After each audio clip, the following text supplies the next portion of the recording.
Doctor Baba Saheb Ambedkar open university.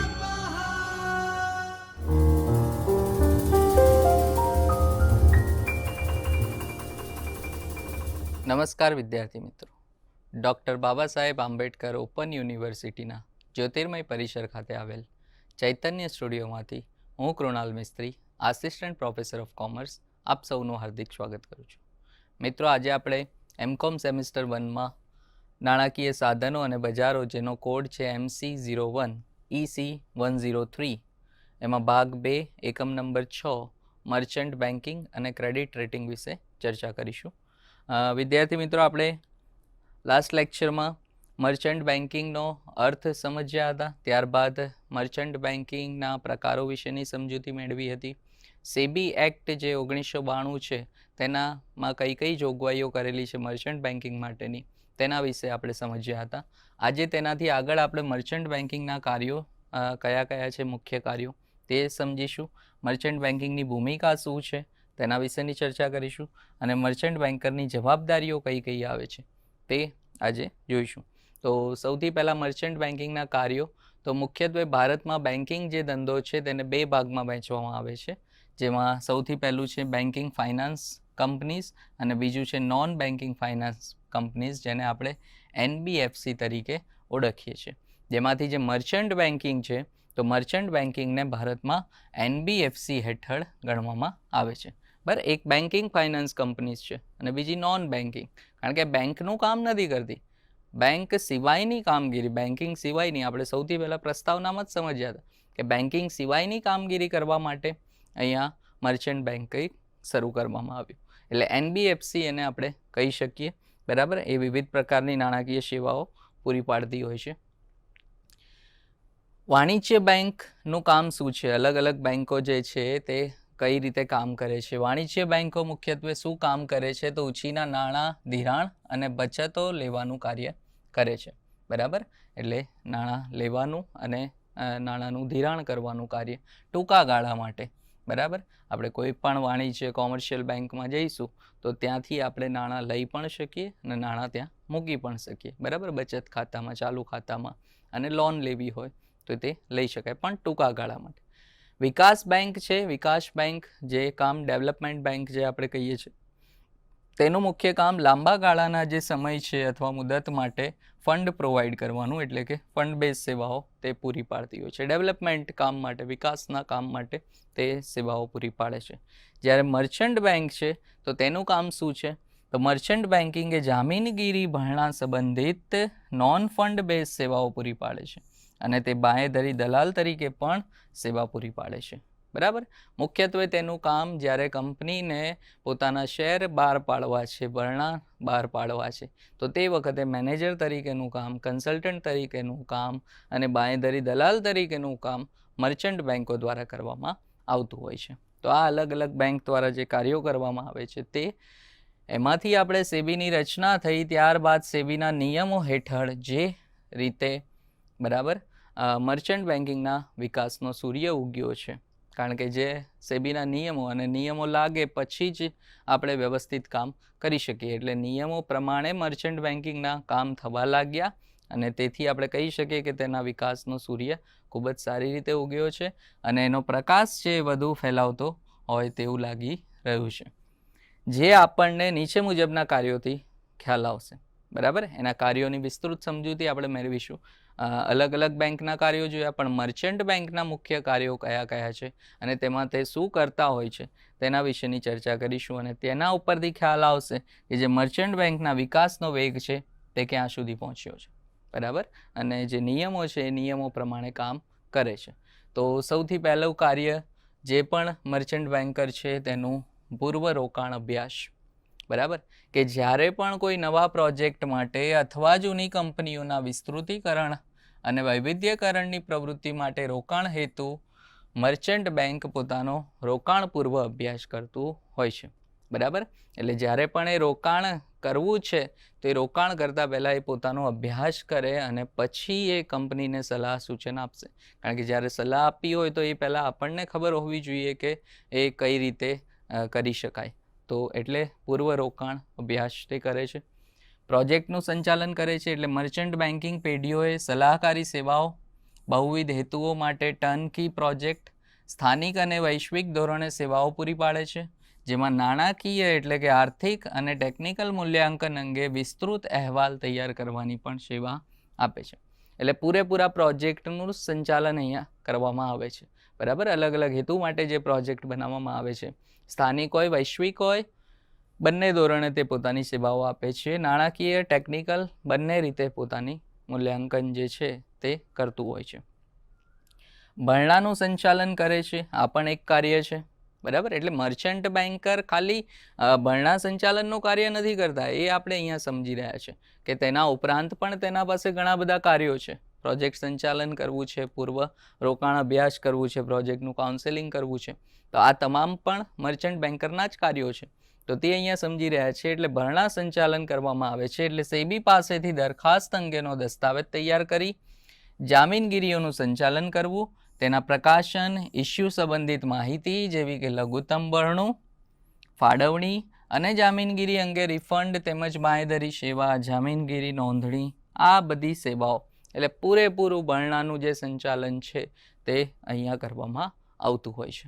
બરાબર, એટલે જ્યારે લઘુત્તમ ભરણું ના થયું હોય તો તે પોતાને બાંયધરી દલાલ તરીકેનું કાર્ય પણ કરશે, અને જે બાકીનું ભરણું છે તે પોતે ખરીદીને તે કંપનીના જે ભરણું છે એનું જે સોલ્વ કરવાનું કાર્ય કરે છે.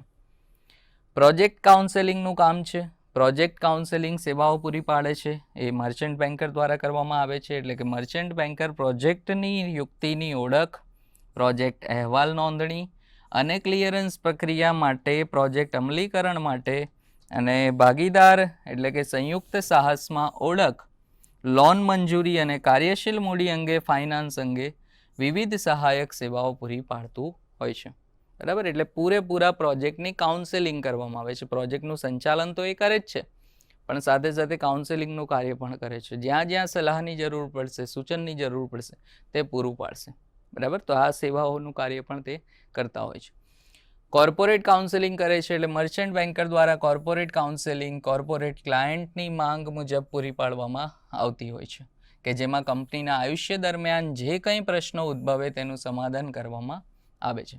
કયા કયા પ્રશ્નોનું સમાધાન કરી શકે? તો મૂલ્ય આધારિત કોઈ સંચાલન કરવું હોય તો તે, ધંધાની અંશતઃ ભાગની જામીનગીરીનું મૂલ્યાંકન કરવું હોય, મર્જર એક્વિઝિશનની ડીલ કરવી હોય, બ્લોક ડીલ છે, પ્રાઇવેટ ઇક્વિટી સંચાલન છે, લોન મંજૂરી, જામીનગીરીની નોંધણી દેશમાં હોય કે વિદેશમાં, આ તમામ સોલ્યુશન ત્યાં કરી શકે. એટલે કોર્પોરેટ કાઉન્સેલિંગ પણ કરતું હોય છે. તે વિદેશી ચલણમાં ભંડોળ વધારવું હોય, જેમ કે GDR, ADR કે FCCB, આ તમામ ભંડોળ વધારવા માટેના જે એકમો છે, તો વિદેશી ચલણમાં પણ તે ભંડોળ વધારવા માટે મદદ કરી શકે છે. એટલે મર્ચન્ટ બેન્કર આ બધા કાઉન્સેલિંગ પણ કરે છે. બરાબર, એટલે કોર્પોરેટ પણ કાઉન્સેલિંગ ત્યાં કરી શકે. મૂડી પુનર્ગઠન અને મંદ એકમને ફરીથી ઊભા કરવા માટેનું કાર્ય પણ મર્ચન્ટ બેન્કર દ્વારા કરવામાં આવે છે. એટલે કે વાજબી મૂડીકૃત પેઢીઓ જે અતિ મૂડીકરણ અથવા તો અલ્પ મૂડીકરણનો ભોગ બની હોય, એવી પેઢીઓને ઇષ્ટ અથવા તો વ્યાજબી કરવા માટે ઇક્વિટી અને દેવાના આધારે મર્ચન્ટ બેન્કર દ્વારા સેવા આપવામાં આવે છે. અને જો નેટવર્થના 50%થી વધુ એકત્રિત નુકસાન હોય તો મંદ એવી પેઢીઓને ફરીથી ઊભી કરવા માટે પણ મર્ચન્ટ બેંક સેવા આપે છે. એટલે કોઈ કંપનીથી અતિ મૂડીકરણ થઈ ગયું છે, વધારે પડતી મૂડી તેણે બહાર પાડી દીધી છે, તો તેને કઈ રીતે ઘટાડવી?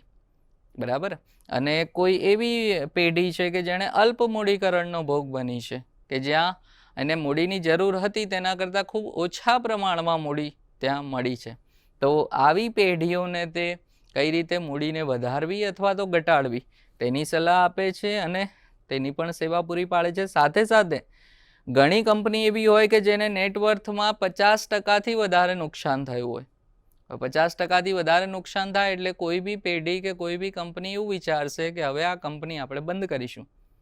પણ આવી જે બંધ થવા લાયક કંપનીઓ છે તેને ફરીથી કેવી રીતે ઊભી કરવી, તો એ ઊભી કરવા માટે પણ અહીંયા સલાહ અને જે પણ સેવાઓની જરૂર છે તે સેવાઓ મર્ચન્ટ બેન્કર દ્વારા પૂરી પાડવામાં આવે છે. તો આ તમામ એના કાર્યો છે અને એનું વર્ણન હતું. અને આનાથી ખ્યાલ આવે કે જે સેબીના નિયમો બન્યા તે પછી કેટલા ચેન્જીસ આવ્યા અને કઈ રીતે મર્ચન્ટ બેન્કિંગનો વિકાસ થયો છે. એ સિવાય આપણે જોઈએ તો મર્ચન્ટ બેંકની સેવાઓમાં લોન મંજૂરી પણ આવે છે, કાર્યશીલ મૂડીમાં સુધારા વધારા આવે છે, બિલ વટાવવાનું કામ આવે, ફેક્ટરિંગ અને ફોરફેટિંગ સેવાઓ આવે છે, લીઝ ફાઇનાન્સિંગ, વેન્ચર ફાઇનાન્સિંગ આવે છે, શેર બ્રોકિંગ, મ્યુચ્યુઅલ ફંડ પ્રવૃત્તિઓ. આ તમામ પ્રવૃત્તિઓ મર્ચન્ટ બેંકની સેવાઓમાં એનો સમાવેશ થાય છે. એટલે આપણે અમુક કાર્યો તો તેના જોયા, એ સિવાય પણ આ બધા કાર્યો મર્ચન્ટ બેન્કિંગ દ્વારા કરવામાં આવે છે. બરાબર. એના કાર્યોનું એક બીજા પ્રકારનું વર્ણન છે એના કાર્યો જ, બરાબર, જે આપણે અગાઉ જોયા તે જ, કે પ્રોજેક્ટ તૈયાર કરેલ હોય તેનું મૂલ્યાંકન કરવું. બરાબર. તેમાં એ મુખ્ય સંચાલક અથવા સહાયક સંચાલન તરીકે કાર્ય કરી શકે, એટલે કે સલાહકારી સેવા ત્યાં આપી શકે. કોર્પોરેટ કાઉન્સેલિંગ, જેમાં બરણા કે સંચાલન, બરાબર, બરણાનું સંચાલન કરવામાં આવે છે. એમાં રહીશ ભારતીય હોય કે NRI કે વિદેશી બરણું હોય, બંને રીતની સેવા ત્યાં કોર્પોરેટ કાઉન્સેલિંગમાં આવતી હોય છે. પ્રોજેક્ટ કાઉન્સેલિંગ, કે જેમાં શાખ મંજૂર કરવાની હોય, કાર્યશીલ મૂડીમાં કોઈ વધારા ઘટાડાની સેવા આપવાની હોય તો તે પણ ત્યાં કરતું હોય છે. મુદ્દા માળખું તૈયાર કરવા માટે, એટલે કે સાહસ મૂડી અને લીઝ ફાઇનાન્સની જે સેવાઓ છે તે પણ મર્ચન્ટ બેન્કર દ્વારા પૂરી પાડવામાં આવે છે. પોર્ટફોલિયો સંચાલન, કે જેમાં બાંધી મુદતની થાપણોની સેવા ત્યાં પૂરી પાડવામાં આવે છે. બાંહેધરી દલાલ તરીકેનું કાર્ય કરે છે, જે અગાઉ પણ આપણે સમજ્યા. અને સ્ટોક એક્સચેન્જનું સભ્યપદ, એટલે કે જે બજારની કામગીરી છે તે પણ મર્ચન્ટ બેન્કર દ્વારા કરવામાં આવતી હોય છે. એટલે આ તમામ તેના કાર્યોનું એક અલગ પ્રકારથી આપણે વર્ગીકરણ કરીને સમજ્યા છે. એના એ જ કાર્યો પણ એક અલગ પ્રકારેથી અહીંયા આપણે જોયું. હવે જે મૂડી બજાર છે તેમાં મર્ચન્ટ બેન્કની ભૂમિકા શું છે? તો જ્યારે જાહેર ભરણા, કોઈ પણ કંપની હક ભરણા અને પરત ખરીદીની કાર્યવાહી સાથે બજારમાં આવે ત્યારે આપણે વેપારી બેન્કરોની નિમણૂક કરવી ફરજિયાત પડી જાય છે. બરાબર. એટલે ફરજિયાતપણે ત્યાં કરવી પડે છે. તો તેમાં મર્ચન્ટ બેન્કની ભૂમિકા શું? તો મર્ચન્ટ બેન્ક ભરણાની પ્રક્રિયાને ટેકો આપે છે. એટલે કે મર્ચન્ટ બેન્કરો જે ભરણાની પ્રક્રિયા સાથે જોડાયેલા હોય તેઓ ભરણાની પ્રક્રિયામાં પ્રોસ્પેક્ટસથી લઈને અરજીના વધારાના નાણાં રિફંડ સુધીની બધી જ પ્રક્રિયામાં મદદ કરે છે. પ્રોસ્પેક્ટસ એટલે એડવર્ટાઇઝ કરવી. બરાબર. એટલે જ્યારે પણ કંપનીને શેર બહાર પાડવા છે તો તેનું પ્રોસ્પેક્ટસ તૈયાર કરવું, એટલે એડવર્ટાઇઝ તૈયાર કરવી. એડવર્ટાઇઝને કઈ રીતે ગ્રાહકો સુધી પહોંચાડવી, એટલે રોકાણકારો સુધી પહોંચાડવી.